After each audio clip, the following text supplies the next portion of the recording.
Just a minute, we're expecting some participants to join.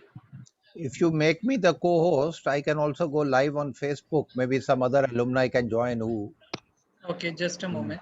make me the co-host. I think Tillai is there. Tillai, can you make him? Tillai? Tell me something. Who will listen? Who does he listen to? Tillai? Because Tillai is the host.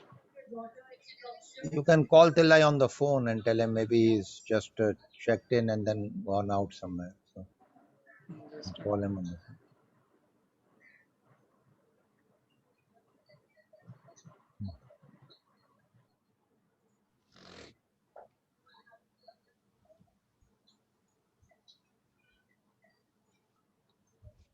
Whoever comes are the right people. Even if there are 10 people, they are the right people. Yeah. No, there were already 25 registrations. Registration, but the ones who have joined so far are only eight or nine people have joined. Besides 5 of us, 8 people have joined so far. Right.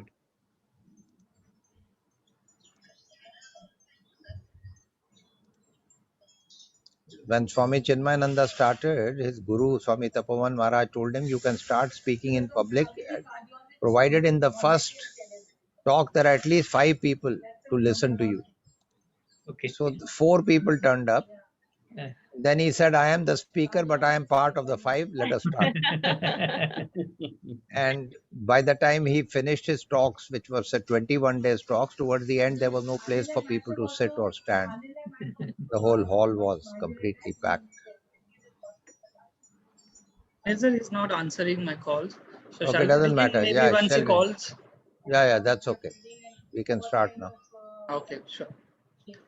So good evening, everyone. Once again, welcome to our webinar fortnightly series called as Startup Masterclass. We have a very unique topic for today's discussion, which we'll be discussing on drones, which many of us are fascinated with. So how business model comes up with these drones. So we'll be discussing on those aspects. So we have with us a very special guest, our alumni, Priya Iyengar and Rakesh Ramaswamy. Apart from that, we have our founder, soil founder, mentor, leadership coach, Mr. Anil Sachdev and Professor Ian Bhattacharya also. So I'll request Mr. Anil Sachdev to just for a couple of minutes share his thoughts. So over to you, So sir. wonderful to see you, Priya and Rakesh. You are very special to us. We love you very much for the kind of people you are, and the way you role model the soil values, the way you lead your life, and the way you unconditionally serve others. So it's a very, very nice thing to have you in our midst. Thank you for the opportunity, sir. The biggest wealth of an institution like soil is our alumni. We are blessed. We are really blessed that the amount of love our alumni have towards the soil family is quite exceptional. And I often tell everybody that is the biggest intangible asset of soil, the love and affection that we have. You know, entrepreneurship requires to go on the path less traveled. It requires us to have a vision in our life to really make something happen for the sake of society. So always an entrepreneur sees an unmet need of society and then is in love with that cause. And because that cause gives energy to the entrepreneur every day, in the process, the person finds a way with limited resources to make extraordinary things happen. The magic comes because of the love for the cause. And then, of course, one's own alertness helps one to really learn and to, with each passing day, get up from the setback and make things happen. So it's a combination of alertness and calmness. There is calmness coming out of the love for the cause, and there is alertness which invokes the creative and the whole mind to learn from setbacks to make things happen. I'm so glad that because you had this passion, I know Priya was literally in the air when she was working in the airlines, and she of course loved that, and then she chose to come to soil, and Rakesh developed this interest along with her, and they came out with some very unique business. And I'm so glad that they have sustained it over the years in spite of COVID and other things. So with these words, I bless both of them and I say lots of blessings and lots of love, and may you get continuously strength. So please go ahead. Thank you very much for inviting me to Thank you be so here much, today. sir. Thank you, sir. Thank you. Thank you, Anil sir. Thank you so much. Thank you. I would request Professor A.N. Bhattacharya to invite our special guest for today's webinar. Thank you, Anil, and thank you, Kevin. And Kevin, when you say Professor A.N. Bhattacharya, it actually hits my ear because I'm more habituated to listening to A&B. So you should But there are mend many that. who may not know you as a. There are many who participate Yeah, who may maybe. not.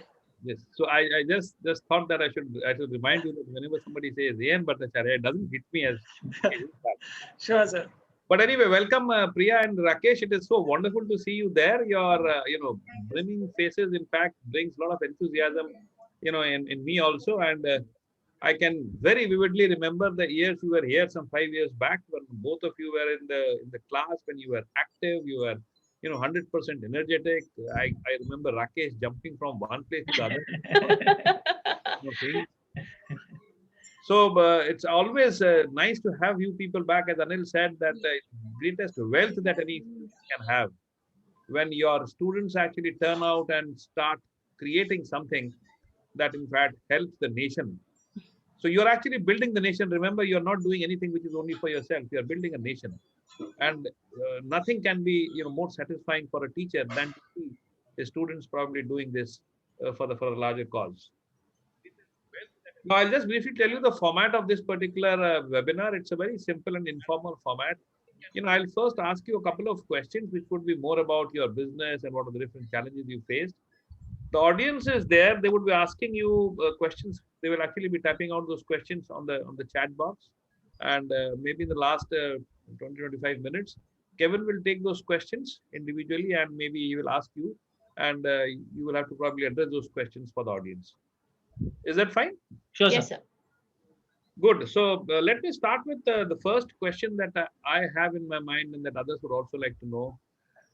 You are founders of this company called Gravodrone.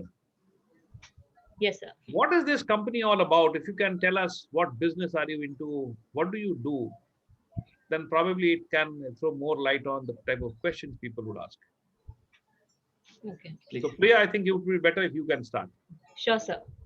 So almost about 5.5 years back, when we had just completed our program in soil and we just got placed almost a year and a half after placement, we purchased our first drone.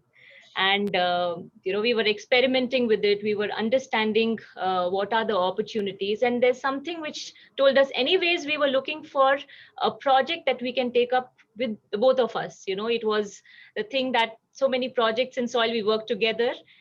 We thought we should take up something together, and that time this opportunity came up. We started doing our research, and we thought we would want to explore. We didn't really had a proper business plan by that time that this is what we will do. In the process of exploring, we wanted to try it out, and that's how Gravodrone was born. So everything from scratch. While we were working, we started working on the website, social media, started doing our own research. And that's how one day we decided that, okay, if we are serious about Gravodrone, we will have to give it our 100%. And that's how we decided to leave our job and get into it full time. And rest is history. So just adding on to that, when we started Gravodrone, what we were basically into, we had a drone with us. So we explored what all we could do in terms of drone-based services. So we realized that one thing was the immediate thing was photography, videography that could be taken up for whoever is interested, whatever industry was interested in it. Apart from that, we also checked into the Western world how they are utilizing drones, because in India at that point in time drones were still new, and Western world was the way forward. So we just tried to copy some of their models. There was wind turbine inspection, aerial inspection, surveys that were happening, thermal inspection. So we kind of learned about all these things, and that was the base of services that it started with. But of course today we've come much further ahead in the journey. We now cater mainly to the real estate sector. Today our services include all the real estate marketing collateral that they need, including 3D services. And of course, thanks to real estate sector, again, we also started exploring augmented reality, virtual reality, the complete XR, extended reality set of services. And that also is a part of the package that we provide today. So the So idea with which we started, today we are, I won't say in a completely new area, but very, very different from the idea that we had when we actually started Groudrone. We had no idea that we will be penetrating so much in the real estate market. So you mean to say, all those brochures of real estate companies where we see those aerial views, those three-dimensional, videos, that they are taken through drones, and probably you do some of these work? Yes, sir. That's right. So right now, where we stand as Groudrone, we provide, other than the scale model, which is there in the offices, other than that, we provide pretty much all the marketing collaterals to different real estate guys, pan India. Okay. So be it videography, photography, their model apartments, the virtual walkthrough. So this is all other than the drone videos that we do, the interactives that we do. So- One place where they're using drones extensively in terms of real estate marketing is there's a concept of location videos. They want to show their customers which is the nearest, what location is it at the hub, What and all they want other to malls, tech parks, all those things. offices and all that stuff. So they do a location AV, which becomes starting point even for their sales team and for their channel partners. So that is something they're extensively invested in as a initial starting point. Very good. Very good. Tell me one thing, when you people say that, we had a drone, it sounds as if you had a Harley Davidson. It was like that for us. like a prized possession people have. So it's definitely fascinating to have a drone in the house. But tell me one thing, both of you joined Soil 5 years back. You joined as individuals. And then, as Providence would have it, you developed some, affection amongst each other, and gradually you started working together, and finally you are a happy family. I would like to understand the inspiration behind this particular business, and let me be very upfront. Was the inspiration Priya's, inspiration, or was it Rakesh's inspiration, or was it something that you had in the past done, which probably made you think in terms of these unmanned aerial vehicles? You can Well, talk about FPV. It was sometime during while working in Anand. So that was our first job after Soil, and we worked there 1.5 years before starting Groudrone. So while working in Anand is when I was following a person named Ali Shanmao from Bangladesh, if I'm correct. He was into a first-person view. So he used to wear these goggles and fly these model aircrafts. They were not quadcopters, but actually model aircraft. He used to put a camera under them and he used to fly them in the air. And he used to show us the view of the bridge and all that. That was a YouTube channel. So that was very fascinating. I used to always share with her, oh, look at this, something new, a new perspective. And while checking that out and wanting to do that is when we stumbled upon the idea that we can actually buy a drone ourselves. And so even before we had any of the business idea or the business at all in mind, we first went and bought the drone just for the novelty sake, and we wanted to see what all it can do. So that is where it started. Once we had the drone, and then we realized the potential of this piece of equipment is for all the industries. So that is when we said, okay, why not, we jump into something like this. Apart from that, there was also this hunger in us. That was a time when we moved from Delhi to Pune. And while we were working in the head office in Delhi, we were very close to the management, and it was every day was exciting. But as we moved to Pune, we were a little far from the management. We were in the plants, and while we were doing good work there, we always came back home with a sense of emptiness, saying that we could do more with our time, and where we can invest. We want to be more invested in what we do. So probably that also helped us, pushed us in the direction of starting Groudrone. Yeah, I remember, your boss, your sales head, I think in Anand, he had very specifically told me that Rakesh is one person I would not want to lose. And he is one very high potential guy. Nice of him. Immediately after the first year of your joining. And I don't know what magic you did, but he was actually highly impressed. Generally, he was not very impressed with other Soil students. but he was very appreciative of you.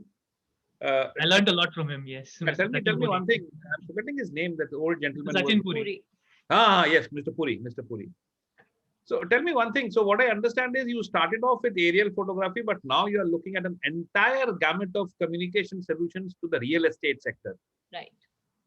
Now, real estate, whenever I hear personally, I don't know, many other people would also have this problem. Whenever I hear real estate, you think of toughies there, you think of all those, arm twisting builders there and those lobbies, difficult to take out money. So why did you choose, real estate specifically? Sir, actually, to be honest, we did not really choose real estate. One thing which we were very clear about in the starting when we started Gravodrone was we were extremely flexible. Kahin se bhi, the business has to come from wherever, it doesn't matter. So we targeted hospitality, we targeted real estate, we targeted construction companies, anywhere and everywhere that we thought a drone can be useful, it can solve a certain problem. We used to just sit from morning to evening and just make cold calls. LinkedIn, calling people, introducing ourselves, introducing our services. And that's how our day used to go for months altogether. That's how we started the initial bit of cold calling and introducing ourselves and the services. And at that point, we did not have a reference to show customers that, we can do that, because nobody had bought in drones in real estate so much, or the hospital. So the only idea we had was, okay, these are the two sectors. If we can get through in one of these two sectors, probably kuch chal jayega hamara. So that was our business plan initially. But yes, the So cold calling is what then finally we got an opportunity in real estate, and that's how it happened. we could just present our services in such a way that it appealed to the real estate, primarily because they have projects to launch, and this gives a fresh perspective to the clients directly. They can just use that collateral directly to impress the clients. So that is one way. Once we entered and once we did our first project, after that, there was no looking back, because it was a fresh service. The kind of video output that we could give, animations, it for a customer like today, if I want to go and buy an apartment, now at least the industry norm has become such that the clients ask for a drone video, because you can see everything in and around the property. So that's how the initial attraction was, and that's how we started our first service, which we call as location AV, now location audio visual. And once we mastered that is when we also build a relationship with the industry, that okay, this will help you. Now what more can help you? What are the pain points wherever? So another service that we came up with is the interactive, where you go on different levels. The building is not constructed, it's a plain land, but a drone can go at different levels, take a 360 photograph, stitch it together, and it gives the exact balcony views from different floors. That also is one of the service which sells like anything, because there's no other way that a builder can show that this is going to be your balcony view exactly from this floor. So that's how slowly we moved further. Then now we are into 3D animations also. We are also learning and growing. So it was basically not something that we chose. We wanted to, we just got a scent of, where we could do business, and we just headed in that direction. We just went full And pleasure.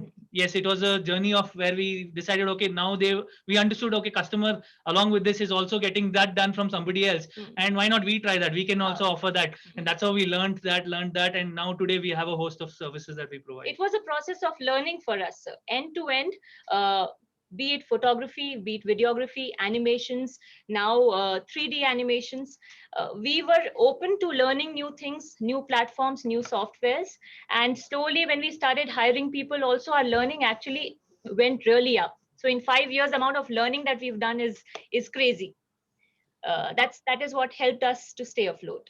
So I would actually put it this way, that you did a very, very strategic thing. You built a relationship with the client, went deeper into the type of businesses you can do, which we typically say in the marketing parlance. You can say we had that Ansoff matrix, where you have the product development, a new product solution in an existing market.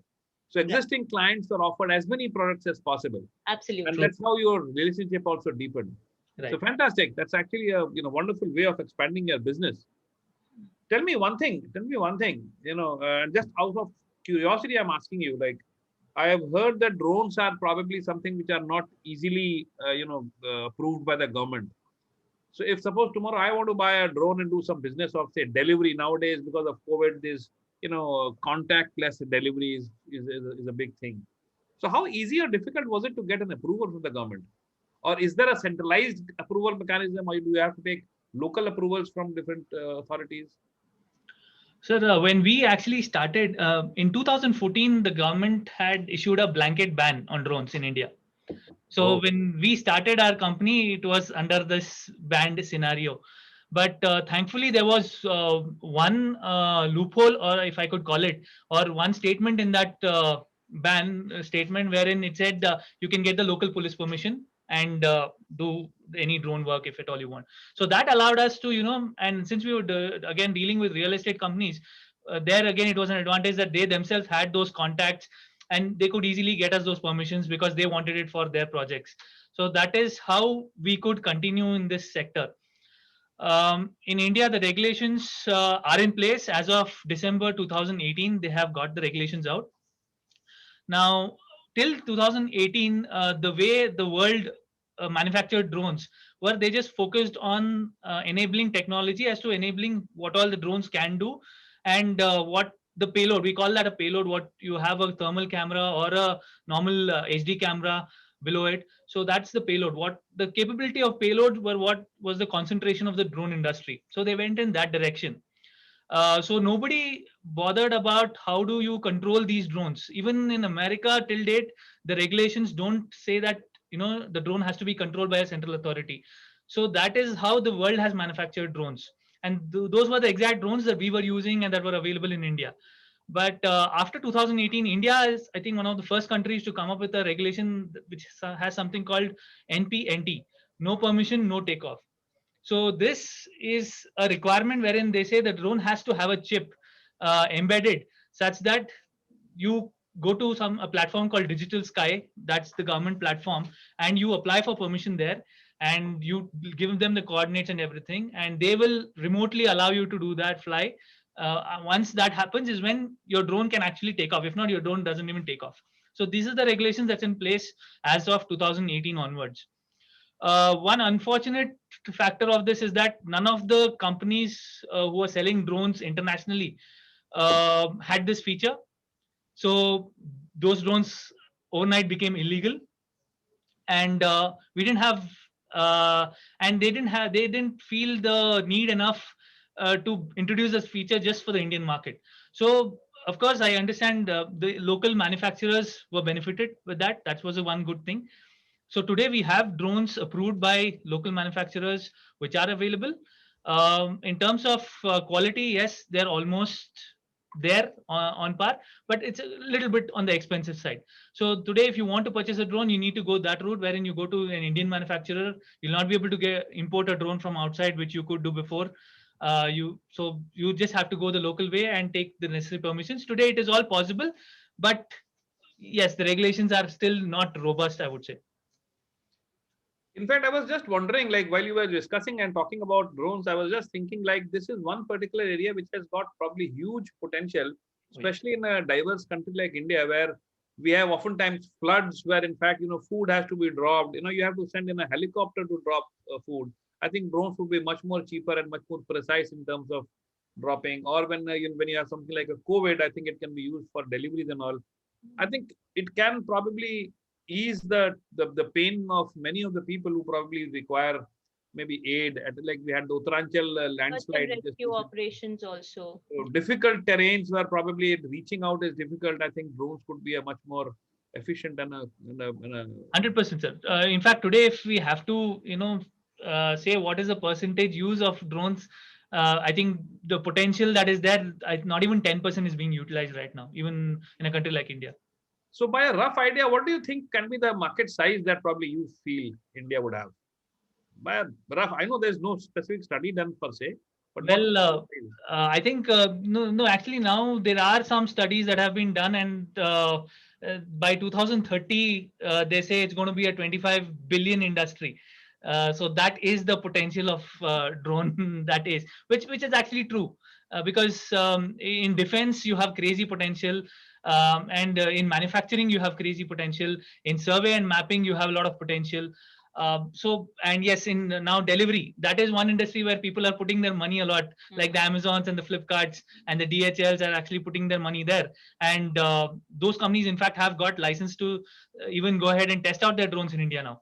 So that is the reason they're putting such a big number on that market, which is, I think, is going to be seen, if not by 2030, at least by 2040, it should be there. Very good.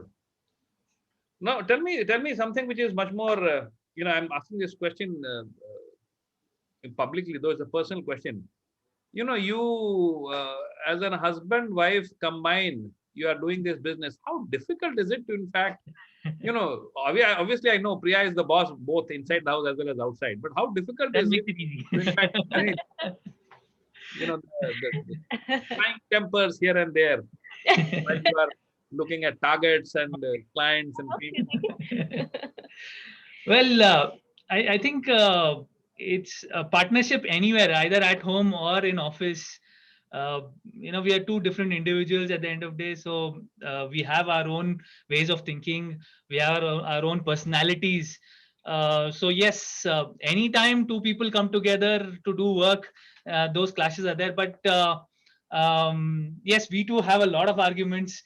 Be it in office, mostly yes, we spend most of our time in office than at home. So most of our arguments are in office, and but I think at the end of it all, we understand each of our strengths, so we know who is the person who's much more better knowledgeable about that topic. So that's where we leave it at that. It's kind of slides off, and end of it all.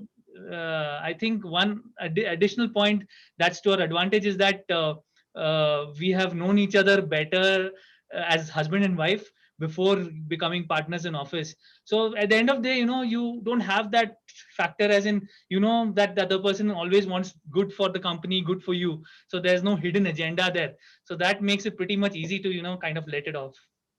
So a very blunt question: in the situation of a dilemma, who is the decision maker?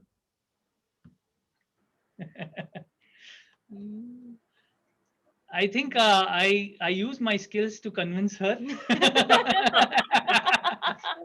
So I wouldn't want to bluntly say that I am the decision maker, because it never is that. I don't think it should be that way.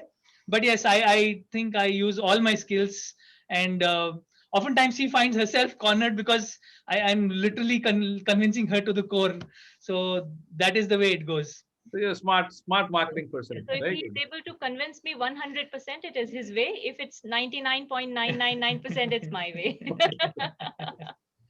Okay, tell me, in your routine business operations, like you have, I heard the other day when I was talking to you, you have a very, I would call it a COVID friendly, atmosphere that you have created. You have provided, staff to stay there. So because I think business also picked up a little bit during this COVID season. So you have a very reasonably good,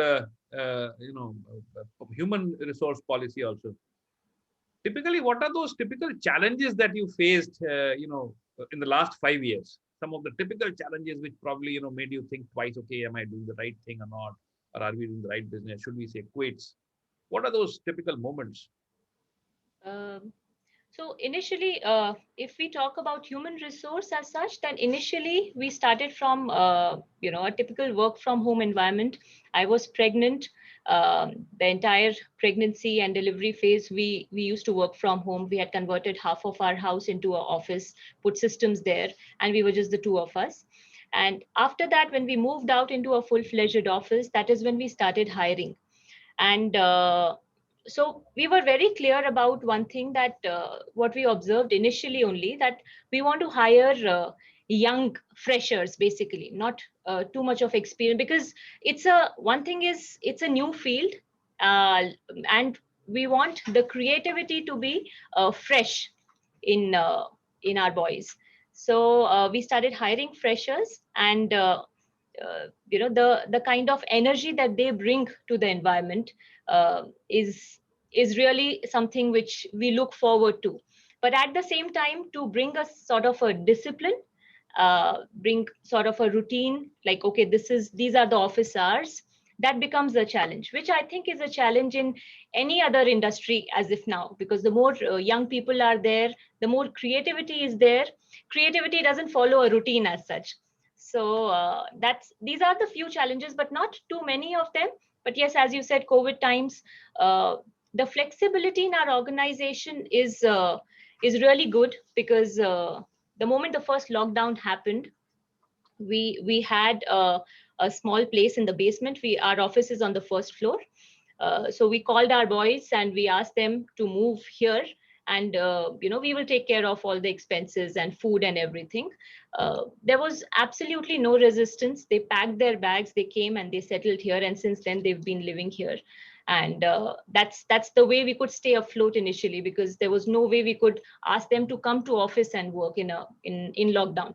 Now today, even if it is 2 months lockdown, we don't have to worry that the office will be shut.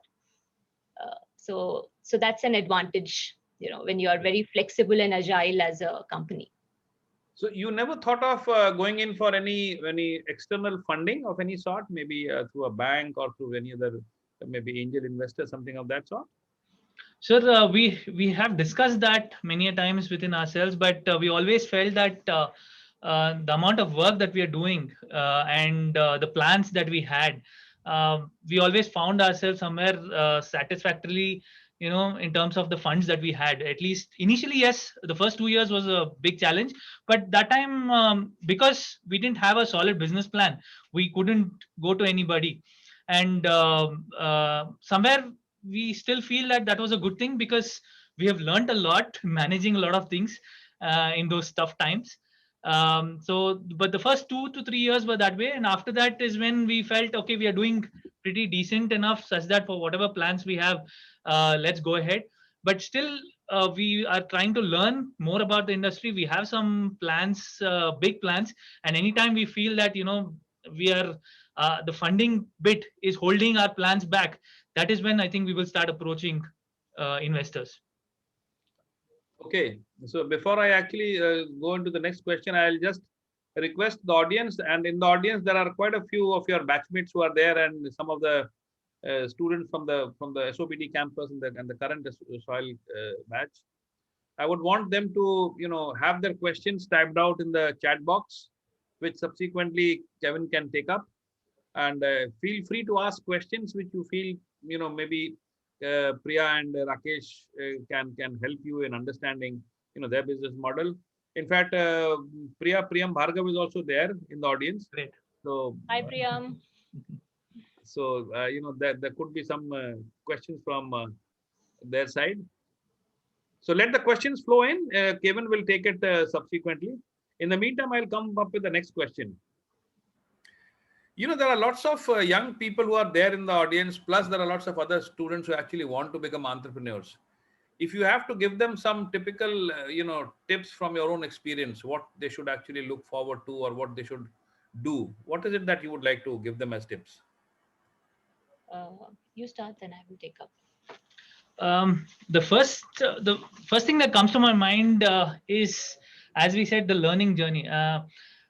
Typically when the way we used to be before was, we finish our degrees, we finish our MBA, and then you're like, okay, now we are set. Let's aim for that high salary, high package, and then climb up the ladder.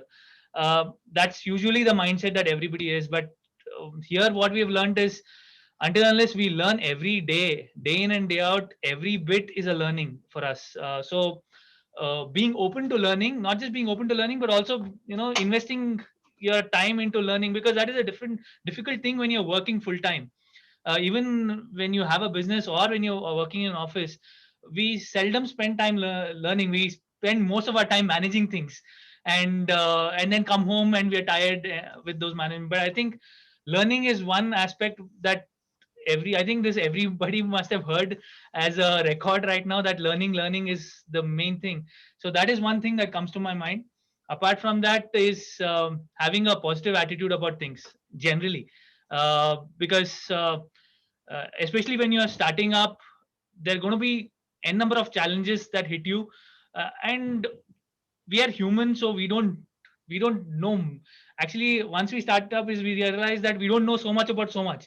So there's every bit is something that you got to learn, understand how to deal with such a thing, be it handling employees, be it handling customers, handling payment issues, handling cash flow issues. So every bit is a learning, and while you have to do that, you have to be very positive about your outlook in life generally. So you got to have a positive attitude about things. Lockdown, we were there were 3 months, almost a quarter, wherein our billing was zero, and we had to pay salaries, we had to stay afloat ourselves, and then we had to start all over again, right from scratch. At that point in time, I think we were very much positive that the whole 3 months we both were in office, trying to innovate as to what more can we do in terms of the services that we can provide to the client as and when they get ready. So that was something. So I think these two things is what I would say: learning every day and being positive about everything that you can encounter. Uh, for me personally, sir, I, as an individual, I never thought that I'm going to ever get into business as such, being an entrepreneur. Because one thing is, working for 8 years, then doing MBA, and then a typical mindset is that okay, now good designation, good package, good responsibilities, growing in that direction, a typical corporate ladder that you climb. So there was no plan of doing something on my own.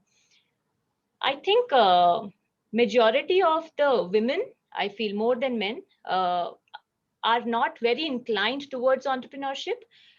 Maybe because they are more risk averse. They don't, the amount of risk taking appetite which is needed in entrepreneurship is something which is probably the only thing I feel which is lacking in women a little.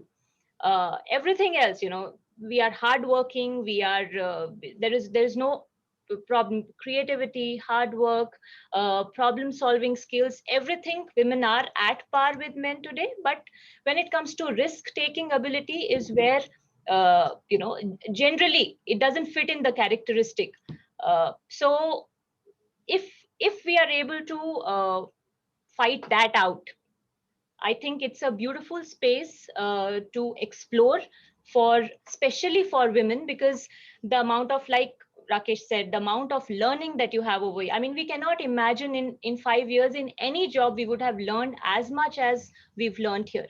It's not really about money. Yes, eventually money comes. There is no way. It's a byproduct of a successful business. But the amount of learning, the amount of expansion of your mind that happens in a business, there is no way that you can put yourself to so much of juggle anywhere else, unless, yes, of course, you join a startup itself and you are put to different responsibilities, and you take up a work which is as close to starting your own. I'll cut you short here, Priya, and just tell me one thing. Do you think MBA helped? Of course. I mean, this should not be even a question, sir. Lot of ways. I would like to. I'll be very specific. I'll ask you some very specific questions. So please measure your answers. Okay. So, like I said, as an individual, now if I look back onto my own journey, every learning, every problem that we faced, every obstacle that we faced in Gravodrone, so there will not be direct links. Okay, this we learned in finance and this is helping us right now, but there are the indirect links are huge. The way your mind starts working after MBA, I mean, there is no way I could have done what I have, or we could have done what we have done in Gravodrone if, with all our past experience, if we just take out that MBA bit in soil. Because the way your mind starts thinking, in terms of business as a whole, wherever we have worked in a job, it's a particular vertical. But MBA gives you a holistic picture of how different verticals work. And especially if you want to become an entrepreneur, if you want to start anything of your own, I think MBA should be compulsory for that, because the kind of experience, the kind of learning, the knowledge that you gain, you get a platform to implement all of that. And I totally feel that since we started up after MBA, the initial bit was something that no course can teach you, wherein your street smartness, you'll have to develop that. Getting a answer, customer is not picking up your call, even though you want to market your services. So getting through to that customer and at least getting a meeting, those those places MBA cannot help you. No education degree can help you. But once you get that opportunity, the way you're going to convert it by placing your services there is something that's always streamlined because of what we have learned there. So that way, in a startup scenario, there's a lot of places where you have to hustle and you got to learn things the hard way by getting your hands dirty. But as and when you keep getting up the ladder, I think that is something that you understand the world perspective. It all comes together eventually. Dr. Neetika Batra is listening to you, and she'll be very happy to learn that you're applying the finance concepts very well in your business and it is helping you. Hello, ma'am. Nice to have you here. Good evening, ma'am. Marketing, finance, everything, sir. So especially like the real estate example that we give, just delivering the service was never our intention. And that was because of MBA, that we could understand, we could talk to the customer and understand, okay, tell us how this is done. Tell us how you market it. Now we've given you a product. Now, how do you take it to the end customer? What platforms you use? What are the other collaterals that you use? So that entire opening of the mind to be able to ask those questions, I think that is where Soil plays a very big role. And us being MBAs, we don't just look at that particular product or service that we are selling. We look at how is the top management looking at the service that we provide? Exactly. How critical is it for the top management? So we calculate a lot of other things in the back of our head, which we wouldn't have done without this MBA education. So, okay, one rapid fire question for both of you. Just one question. So, Rakesh, your most memorable moment at Soil? So many. One most memorable moment. Both of you have to say that. Most memorable moment. Sir, Soil brings in so much of memories. That's been a major part of my life. Even though it's 1 year, I really can't recollect one. But a couple of them, I would say, one is Sidwari, of course. Yes. Other one is the business forum that we had. Okay, good. Two will do. Priya, yours. Mine is very simple and straightforward, since Neetika ma'am is also here.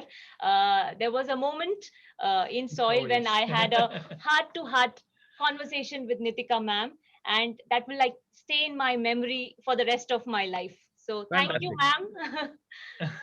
Fantastic. Now I think I should actually stop because we have a few questions. Kevin, you can keep the questions, raise them to. Yes, we have a few questions with us. So there's a question from Ayush Sharma. He says that definitely drones are exciting and drones can be used in adverse situations.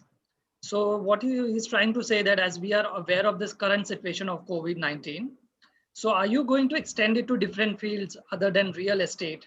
Because the impact of drones can be useful in many fields like AI, ML, education, supplying important meds in rural areas. So that's his question. Definitely. We are definitely looking at a lot of other applications than just real estate. Real estate just happened to be something which, pulled us towards it.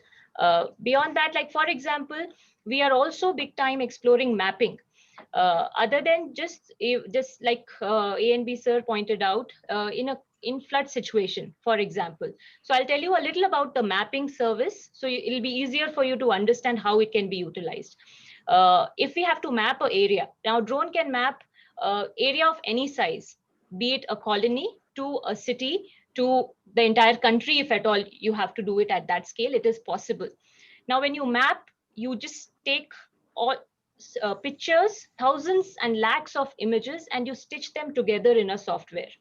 All the information which the drone camera captures, it is displayed and it is presented in the way you need it. For example, the elevation. Now say Chennai floods. Now, if there was already a entire model of Chennai ready by that time, if they would have done that entire mapping exercise, they would have known exactly what are the low points in Chennai, where the water is going to go first, and how to avoid all of that. Not just for floods, for any kind of metro planning, any kind of electrical planning, 5G planning, for any kind of a planning exercise, drones, I think they are a boon today.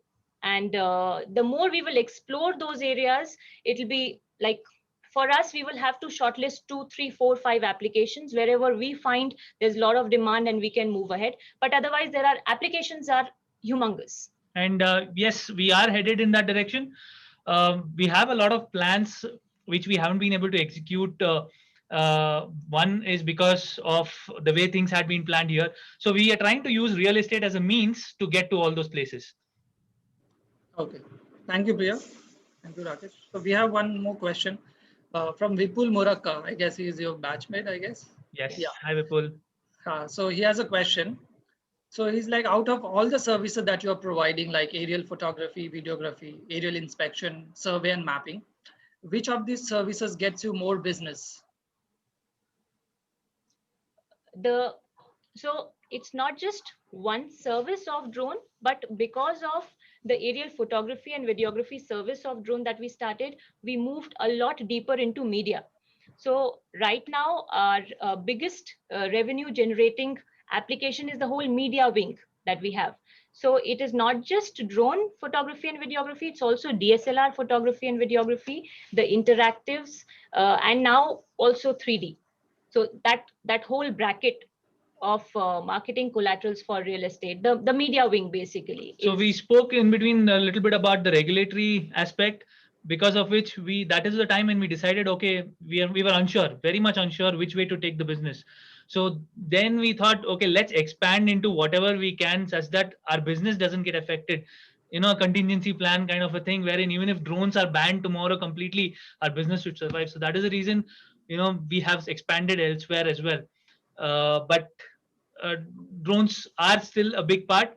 And just so to let everybody know, we are now changing our name. We are going to have a branding exercise, rebranding exercise. We're going to call ourselves as Gravo in the coming days, wherein we are going to spread out the services bit from Gravo drone. Yes. So just Gravo. We're not just drone anymore. We are a media company. We're a 3D services company, an XR company, and a drone company.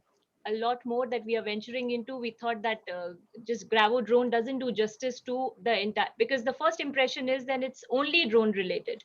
It's not just drone related, because of obviously the things that we've learned and applied is beyond drones. So that is definitely one big part of our company, and it'll always be the different drone applications. But simultaneously, there's a lot more that we are exploring and we are excited about. Okay. There's one more question. With the onset of online content. By the way, Vipul gives a suggestion to you also. You must have seen on the chat box. He says that the agri insurance companies, they also might require a lot of the survey work. Yes. We are exploring that. Yes. Right. Thanks, In Vipul. fact, even wind turbine, we did a project, sir, for wind turbine inspection. That also was with the insurance company. So yes, that is also growing a lot. Please, Kevin, sorry. Yeah. So there's one more question. With the onset of online content, a lot of hotels want to sell online. So are you working with hotels, internet companies to provide custom drone shoots? Well, this was something that we explored very much in the initial days of our business, and we did not find a lot of traction in that side. And today, the place where we are in, there are a lot of small-time freelancers who providing these services. And unfortunately for us, it doesn't work out because of the kind of projects that we do. The time is much better utilized serving these set of industries. So that is the reason our focus is not so much over there. In fact, it's interesting. When we started, this is the first application which came to our mind, that we wanted to go deeper into hospitality. We contacted hotels and resorts and all of that, because we thought that this is the thing. But when we got a lot of attraction from real estate is when we realized, think about it, Kevin, for a resort, they make one video and they can use it for their entire life. Right. But for a real estate, for a builder, every project needs, a new set of collaterals. So that is why the frequency of services that we can provide to a real estate builder will be much more. Otherwise, our majority of our time will go in only client acquisition. So. True, very true. So just one more question. So here's a question. So what are the challenges you faced when you started your company? And what made you enter in this niche market? Any trigger points that made you enter in this segment of business? Challenges.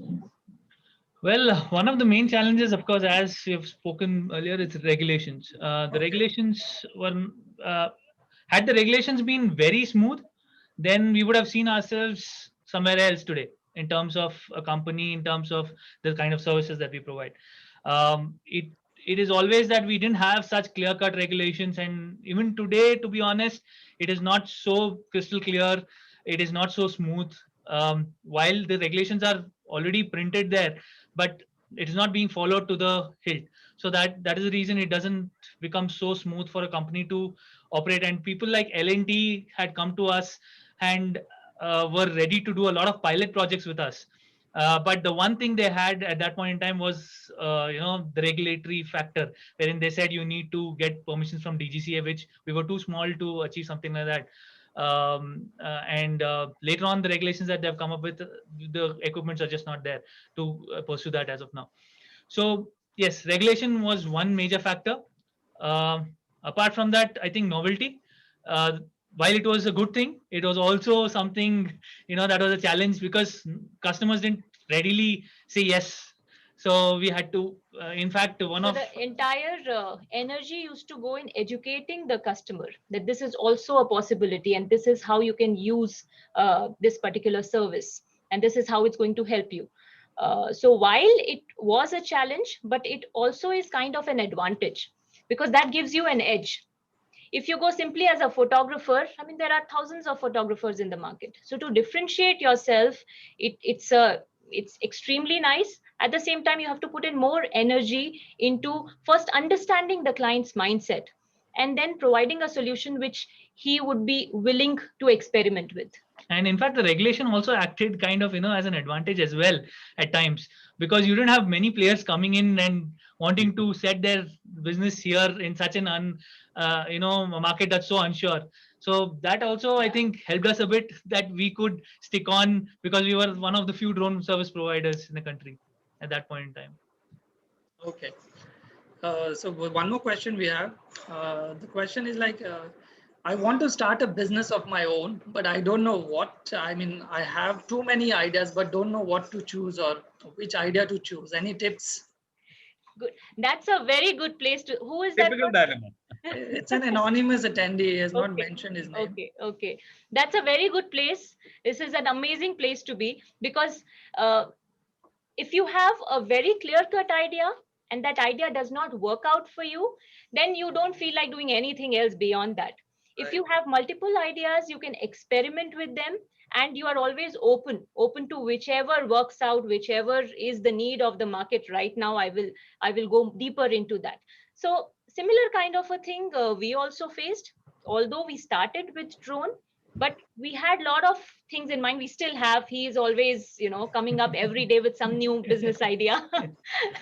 So it's a nice thing, it's a very good thing, but at the same time I personally would say that stick to one idea at a time. So take one idea, give it your best, give it some time, because for us also to establish ourselves just with drone applications took a couple of years. So just because you tried, tested out something, it didn't work out, you drop it and you do something else, that also is not a very good thing to do. You give it your fullest, you experiment and you push it to the best of your strength. And still, if it doesn't work out, you have another idea to experiment with. But one thing I would suggest is please choose something that comes to you naturally. Yes. You're very, very inherently passionate about it, because starting up is a tough choice. You will face a lot of challenges. It is not at all a smooth process. So you need to, if you have to get up at 2 o'clock in the morning and go travel, do your work, whatever it is, if you have to do all of that, you need to be inherently passionate about it. So please choose something that is very close to your heart and you just love doing, even if nobody's paying you for it. One thing I want to add over here is we always say, in entrepreneurship, a lot of hard work is needed. You have to literally slog, and we have done that. So we are like a live example of working. We don't even know how many all-nighters we've pulled out. But if you ask us, was it really hard work? It wasn't, because again, that is where your passion comes in picture. If you're really passionate about your idea, then it doesn't really matter the number of hours that you're putting in. So it sort of gets neutralized over there. So pick up an idea you're really, really passionate about, and then no matter how hard you will work, you will never feel like, you're working hard for it. I'm sure we'll take note of that. So the one last question, I guess. The question is, what kind of process went into creating new products, offerings for your customer? So the kind of process that you went into. Well, it was, I think, as simple as how can we increase our scope, and how can we we knew if we realize that we're developing relationship with one particular marketing manager, and then we're just trying to understand, okay, how can we, do more business with this man? What are the problems that he or she is facing in her day-to-day life in marketing? So that is the approach that we have taken. That's the process that's been for us. We just identify that. We then identify, okay, are we anywhere close to offering that? If we feel we are a little close and we can try something. Do it? It's like, can we do it? And one mantra that we have always followed is, we never say no to our customer. Whatever it is, you have asked us, can you do it? We will not say no. So we will do everything in our capacity because there is a certain confidence with with which a customer comes to you.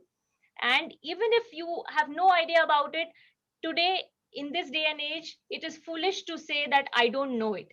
If you have common sense and internet, that's all you need. So we've never said no to our customers, and that's how we've learned, and we've ventured out into so many different as areas. Anil sir stated in the beginning, you need to be alert. You need to be very alert as to what the market is asking of you. What is the things? Sometimes they don't ask you openly, and they just are hinting towards that, or bending towards that, or looking towards that. So you just have to go feed them that, and just take business. That's it. That was quite insightful. I mean, so NB, over to you, NB. Very good. I think your friend Sanjeev Agarwal is also there. I think he's currently in London. Good evening, Sanjeev. Good evening. He's talking to me once in a while. He actually gives me a call. So he would be very excited to know that you guys are doing great. Nice. And a lot of other, Mohit Chauhan is also there, I see. Hi, Mohit. Many of them, they would probably be very happy to see the success that you have faced. Maybe at some point of time later on, maybe sometime later, I'll actually want to know more about, this seems to be a low entry barrier sector. Maybe, there are bigger players who can enter. How do you create that entry barrier? What are those differentiators that you are trying to create, which will give you sustainability? Maybe that is something that we can talk later on, maybe in some other series. Okay. If Anil is there, I would like him to please share his 2 words in the end before we close with a thank you note. Anil, are you there? I think he's in there probably. Anyway, it was actually wonderful to have both of you on this show. Yes, there he is. Anil, if you can have the last 2 minutes. No, I just wanted to say that it was very nice being with Priya and Rakesh today. Thank you, Kevin and Atindra, for hosting this conversation. I am at the same time, this is the time when I listen to Swami Chinmayananda's Gita Yagya that's going on YouTube opposite me. So the first half an hour I was here fully present. The next half an hour I was with my teacher. But I hope you understand that this beautiful co-creation that we have done today of giving, and I could see even as I was looking at my teacher on YouTube, I was seeing a lot of smiles, a lot of laughter. So you seem to have a lot of fun together. Yes. You seem to have co-created a nice learning atmosphere. So keep smiling, keep learning, keep growing. Thank you. That's my blessing for you. All the very best to all of you. Thank you very much for inviting me today. Thank you. Thank you so much, sir. Thank you for sir. giving us an opportunity to share our journey. Thank you so much. Thank you, sir. Thank you, Anil, and thank you once again, Priya and Rakesh, for this wonderful time that we spent together. My objective is how can we actually make more, job creators in this country. Soil has always been, one on the path of creating something new. We are not one of those typical B schools which would like to churn out more MBAs. We would like to see more job creators. And I think what you have done is you have brought great pride to this institution.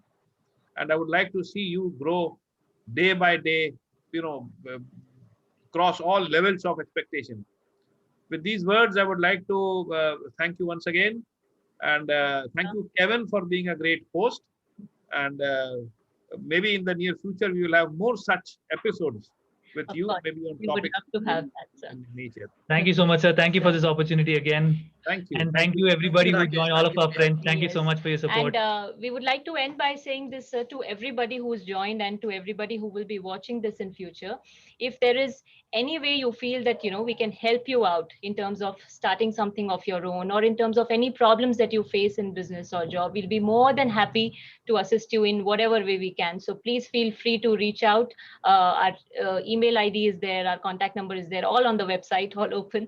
So anytime, please feel free to connect with us. We'll be more than happy to assist you in whichever way we can. Thank you. Thank you so much. Very, very generous of you. Thank you very much. God bless. Thank you. Thank you, sir. Thank you. Thank you. I'm- Thank Thank you. you. Thank you all of you. Thank you.